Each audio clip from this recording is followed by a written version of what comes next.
everybody, this is Glenn Giordano, and you might be wondering, who am I? Well, I am a full-time drummer slash musician. A lot of people say that drummers aren't musicians. That's not true. Anyway, I have made a living since I was 38. I'm now 57, doing this very thing. And even though now we're kind of in the zombie apocalypse kind of thing going on, it's tougher. I'm not sure exactly how I'm going to get out of the next month or two, but I'll find a way. Anyway, the case and the point of this channel is to show you ways that you can make a living, not only as a drummer, but as a musician today, because it is different than it was about 15, 20 years ago, where clubs hired you 4 or 5 nights in a row, sometimes 2 weeks straight. There was a lot more in the sense of, I think, live performances going on. I did Carnival Cruise Lines for a long time, 7 years as a matter of fact, from the age of 38 to about 45 or so, 46. And then I ended up doing Dick Wagner, Dick Wagner was called the Maestro of Rock and Roll.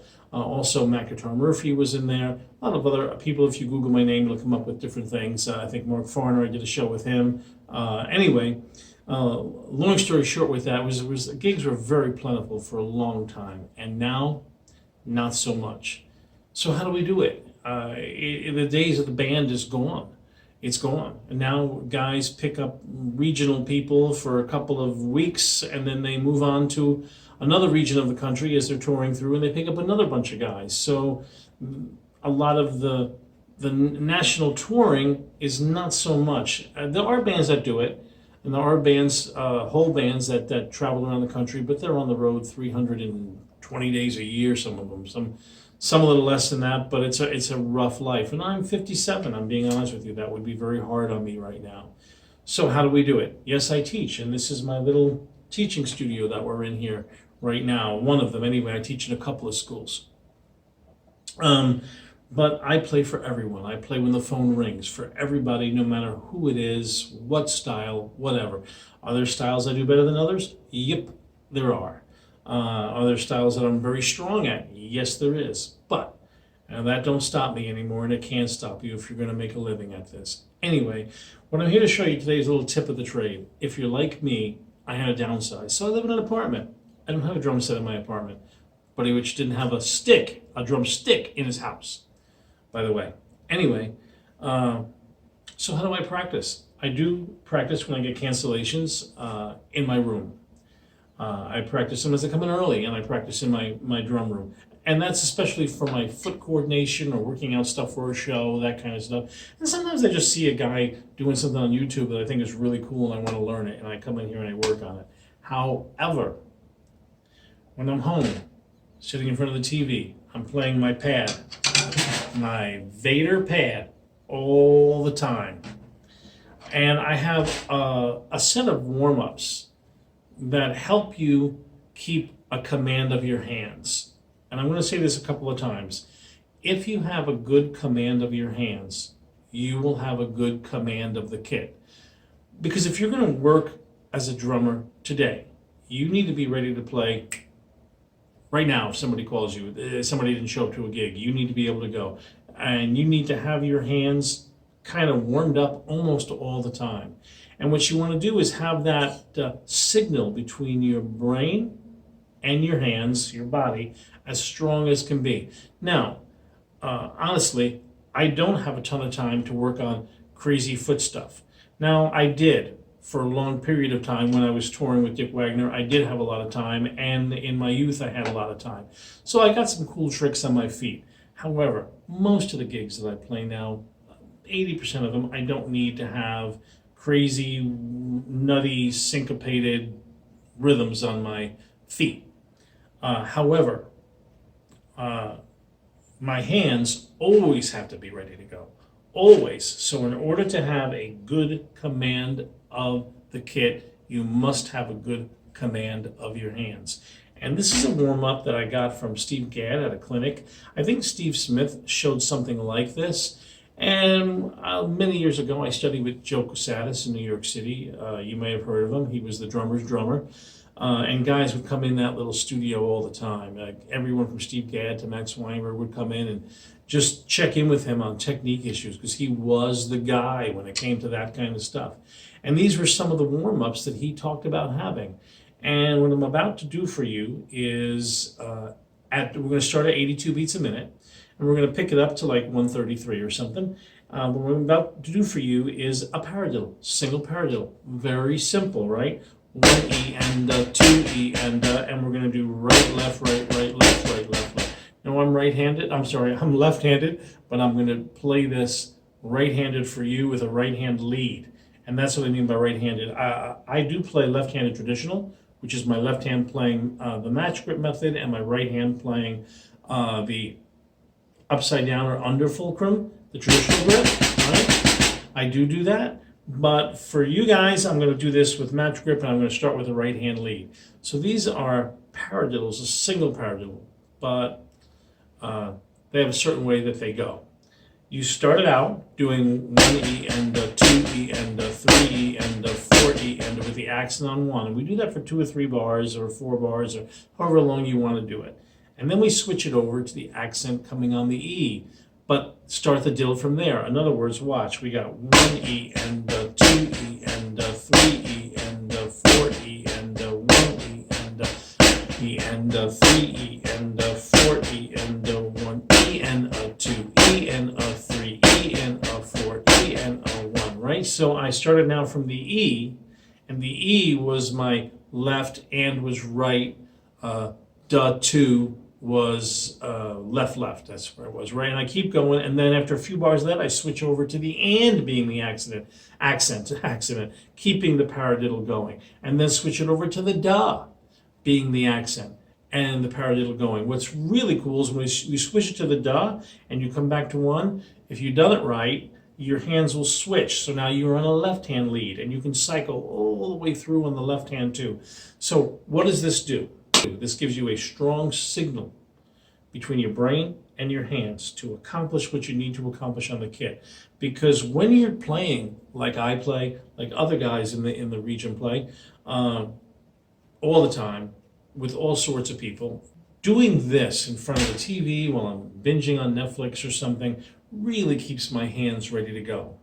Now I'm going to insert the next part of the video so you can see I played this at 2 speeds. One was 82, which I found harder, and another one was at 133, which I actually played better. Actually, I thought for you, doing them slow is harder, actually. But let me say this, and this is something I got from Mr. Gadd, who is the GOAT, the greatest of all time, said at one of his clinics, practicing fast is not always the best thing to do.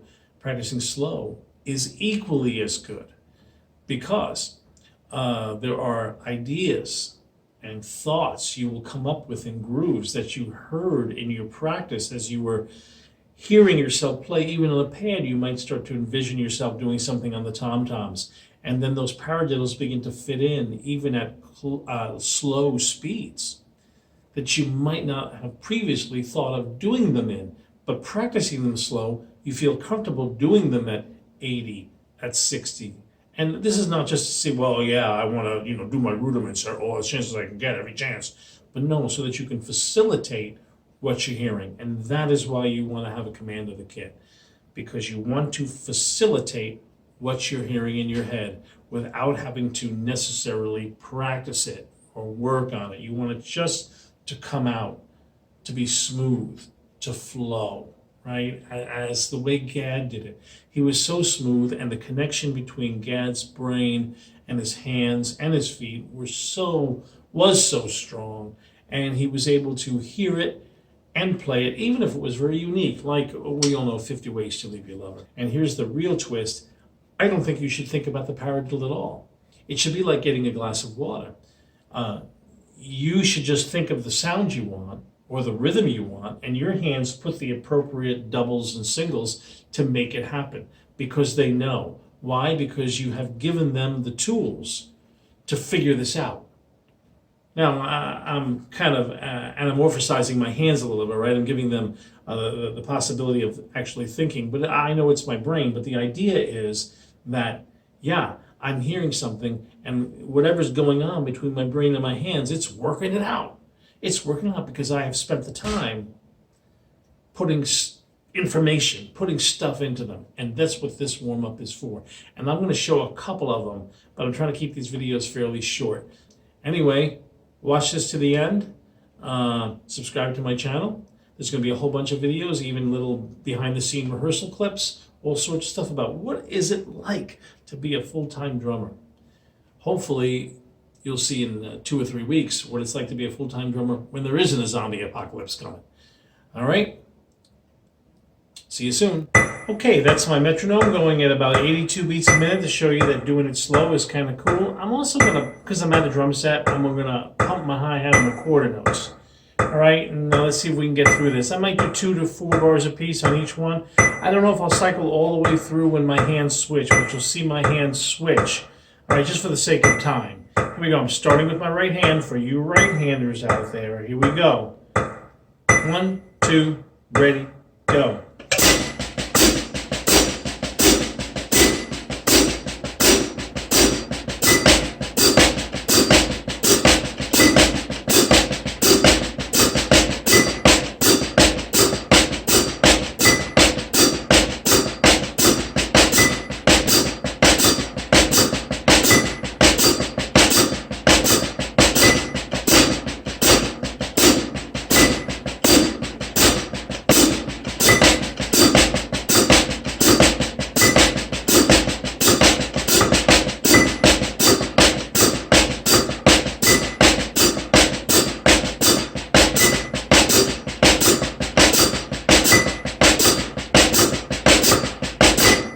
Okay, I did cycle all the way through it, and I only did 2 bars a piece to make it a little bit better. Got a little squirrely, I think, for a second there in one of the switches, but you just keep doing it. You do it over and over. It always might get a little squirrely in spots as you make the transitions, but that's how you do it. Now I'm going to also show you a little bit quicker, like 132, 133, something like that. Okay, let me switch it. I'm ready. All right, watch this.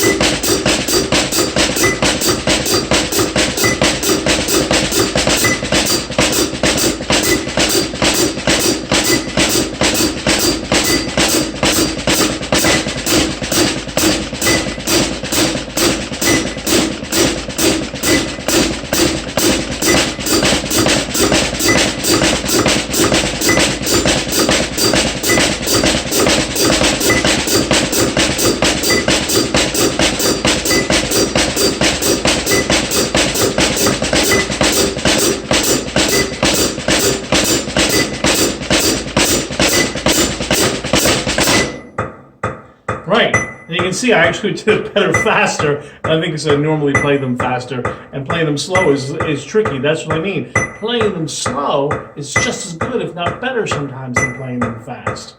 Anyway, I hope you got something out of this lesson. I hope you realize that you can, from home, without a drum set even, in your home, still get out there and work. Go to the jams, play as often as you can, get as much work as you can, and never say no to a gig, if at all possible. See you next time on Tips of the Trade.